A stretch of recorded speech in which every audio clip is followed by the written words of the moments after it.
Kami datang dengan senyuman keseruan. Kami datang. Assalamualaikum warahmatullahi wabarakatuh. Kami dari kelompok proyek Genti yang beranggotakan saya sendiri, Tani Agustian. Saya Warlina. Muhammad Aditya Maulana.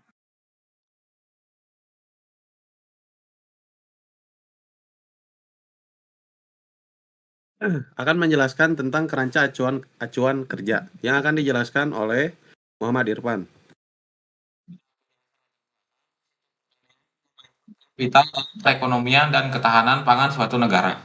Namun, para petani sering menghadapi berbagai tantangan dalam mengelola usaha pertanian mereka semua efektif dan produktif. Masalah utama yang mereka hadapi misalnya pencatatan keuangan yang tidak sistematis. Para petani seringkali tidak memiliki akses terhadap panduan perawatan tanaman yang komprehensif dan mudah dipahami. Hal ini menyulitkan mereka dalam mengoptimalkan pertumbuhan dan produktivitas tanaman. Tanpa panduan yang jelas, dengan begitu petani dapat mengalami kesulitan dalam menerapkan praktik pertanian yang tepat. Lebih lagi, banyak petani kecil yang belum memiliki sistem pencatatan keuangan yang terstruktur. Kondisi ini membuat mereka kesulitan memahami alur kas, laba rugi, dan mengelola modal usaha dengan baik. Kurangnya pengelolaan keuangan yang baik dapat menghambat kemampuan petani dalam membuat keputusan strategis dan berinvestasi untuk pengembangan pertaniannya.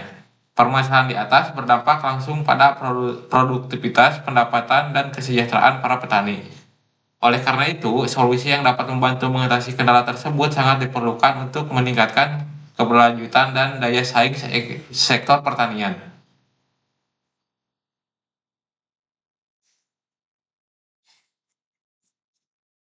Selanjutnya tujuan.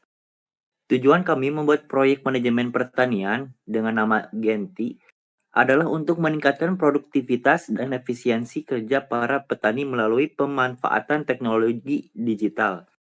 Aplikasi ini bertujuan untuk menyediakan panduan perawatan tanaman yang komprehensif serta pencatatan keuangan yang sistematis. Dengan informasi yang lebih baik dan terstruktur, petani dapat membuat keputusan yang lebih cerdas terkait perencanaan waktu tanam, perawatan, dan panen, sehingga memaksimalkan hasil produksi mereka. Selain itu, aplikasi ini dirancang untuk membantu petani mengelola keuangan mereka dengan lebih baik. Melalui fitur pencatatan biaya, pendapatan, dan arus kas yang mudah digunakan. Hal ini bertujuan untuk memberikan kontrol yang lebih besar atas aspek keuangan usaha pertanian. Kemungkinan, petani mengoptimalkan pengeluaran dan merencanakan strategi keuangan yang lebih efektif. Lalu selanjutnya ada sasaran. Secara garis besar, proyek akan berperan sebagai penghubung bagi anak muda agar tertarik ke bidang pertanian. Karena kebanyakan petani saat ini merupakan orang tua, anak-anaknya akan lebih memilih merantau daripada bertani. Oleh karena itu, proyek ini hadir agar kolaborasi antara muda dan tua terjalin sehingga pertanian akan menjadi bidang yang banyak ditekuni. Selanjutnya, lingkup kegiatan. Lingkup kegiatan pada proyek Genti ini mencakup beberapa aspek penting yang dirancang untuk meningkatkan produktivitas dan efisiensi kerja para petani. Kegiatan utama dalam proyek ini meliputi tahap 1, perencanaan dan persiapan. Tahap kedua, analisis dan desain. Tahap ketiga, pengembangan aplikasi. Tahap keempat, pengujian dan validasi. Tahap kelima, peluncuran dan implementasi. Dan yang terakhir, tahap keenam, pemeliharaan dan pengembangan lanjutan. Dari proyek ini mencakup produk akhir yang diharapkan dapat memberikan manfaat langsung kepada para petani. Beberapa deliverables yang akan dihasilkan adalah 1.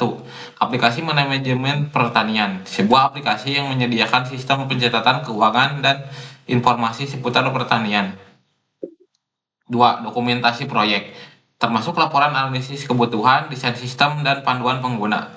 3. Pelatihan pengguna, sesi pelatihan untuk petani mengenai cara menggunakan aplikasi secara efektif. 4.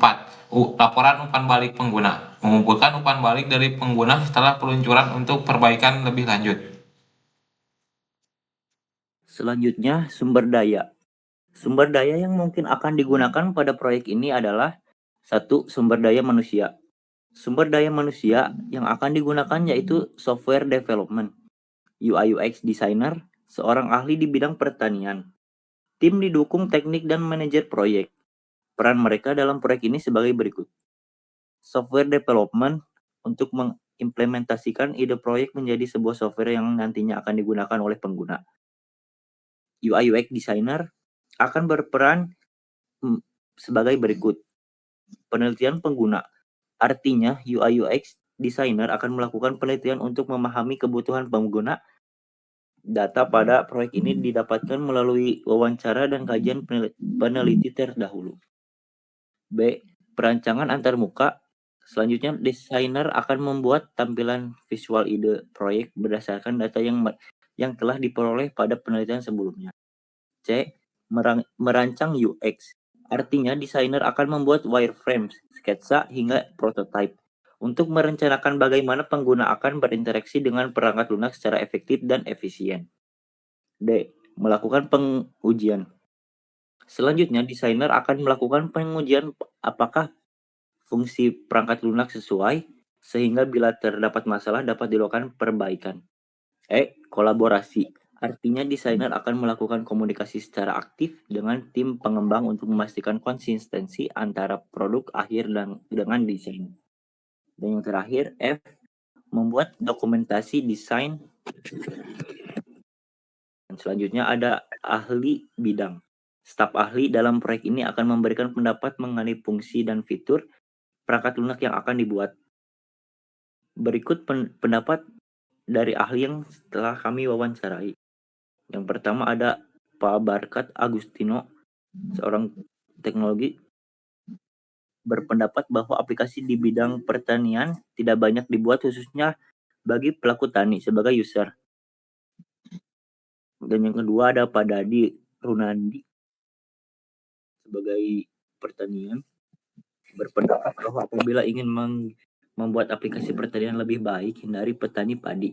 Karena di Sumedang petani yang padi kebanyakan memiliki sawah sebagai warisan dan tidak ingin memikirkan hal-hal rumit seperti aplikasi. Jadi lebih baik objek yang digunakan diganti. Akan tetapi UPTD Pertanian dan Ketahanan Pangan Sumedang bersedia membantu memberikan dana yang diperlukan. Dan yang ketiga Pak Fahrizal Nurhadi sebagai petani milenial. Selanjutnya tim dukungan teknis. Tim dukungan teknis di sini akan bertugas melakukan pemantauan pada sistem, mengedukasi pengguna tentang aplikasi ini, mengumpulkan umpan balik dari pengguna. Dan sumber daya yang selanjutnya adalah sumber daya teknologi. Sumber daya teknologi yang akan digunakan yaitu platform pengembangan infrastruktur, cloud, dan server, dan perangkat lunak analisis. Ketiga, sumber daya finansial.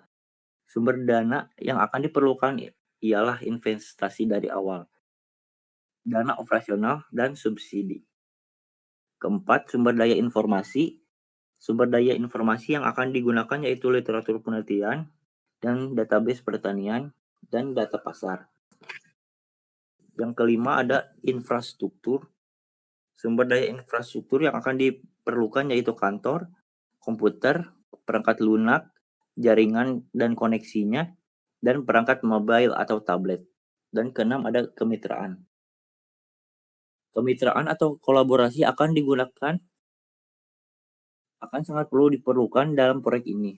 Beberapa lembaga seperti lembaga penelitian pertanian, komunikasi pertanian, dan penyedia layanan teknologi akan diperlukan pada proyek ini. Selanjutnya ada waktu pelaksanaan. Dalam pelaksanaannya, proyek ini akan memiliki 6 tahap penyelesaian. Tahapan-tahapan dalam penyelesaian proyek sebagai berikut. Tahap pertama ada perencanaan dan persiapan. Pada tahap ini, tim akan mengidentifikasi kebutuhan, menentukan sasaran, dan pengembangan TOR. Durasi tahap ini diperkirakan akan berlangsung selama 1 bulan. Tahap kedua ada analisis dan desain. Pada tahap ini, tim akan menganalisis kebutuhan pengguna, membuat desain sistem, dan arsitektur aplikasi. Lalu terakhir membuat desain UI UX. Tahap ini akan berlangsung selama 2 bulan. Tahap ketiga ada pengembangan. Pada tahap ini, tim akan melakukan pengembangan pada back-end dan front-end, lalu melakukan integrasi sistem dan melakukan pengujian awal. Tahap ini akan berlangsung selama 3 bulan. Tahap keempat ada pengujian dan validasi. Pada tahap ini, tim akan melakukan pengujian beta kepada pengguna dan melakukan perbaikan berdasarkan umpan balik pengguna. Tahap ini akan berlangsung selama 2 bulan. Tahap kelima ada peluncuran dan implementasi. Pada tahap ini, tim akan meluncurkan aplikasi, lalu melakukan pelatihan dan dukungan pada pengguna, dan melakukan pemantauan dan penyesuaian awal. Tahap ini akan berlangsung selama 1 bulan.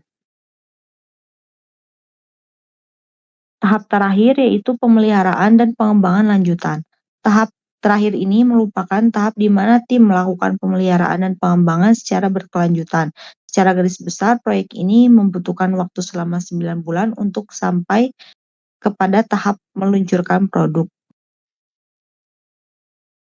Proyek ini juga bertujuan untuk memberdayakan petani dengan teknologi digital yang dapat membantu mereka meningkatkan efisiensi operasional dan pengelolaan keuangan. Selain itu, kolaborasi dengan lembaga penelitian pertanian dan komunitas petani akan sangat penting untuk keberhasilan proyek ini. Dengan adanya aplikasi ini, diharapkan akan ada peningkatan dalam daya saing produk pertanian di pasar, serta menarik minat generasi muda untuk terlibat dalam sektor pertanian.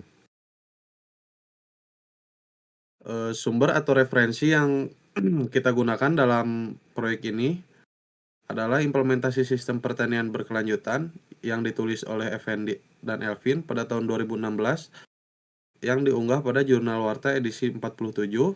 Selanjutnya, perancangan manajemen proyek sistem informasi hasil pertanian UPTD Benih Induk Palawijaya Tanjung Slamet yang ditulis oleh Melva Alia Rohayani Siaan dan Yahfizham pada tahun 2024 yang diunggah di laman Universitas Islam Negeri Sumatera Utara.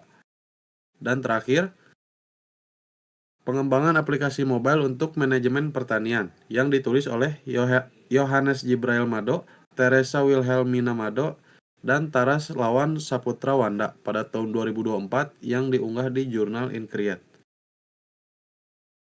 Mungkin sekian presentasi dari kelompok kami. Mohon maaf bila terdapat banyak kesalahan pada saat pemaparan materi. Terima kasih. Assalamualaikum warahmatullahi wabarakatuh.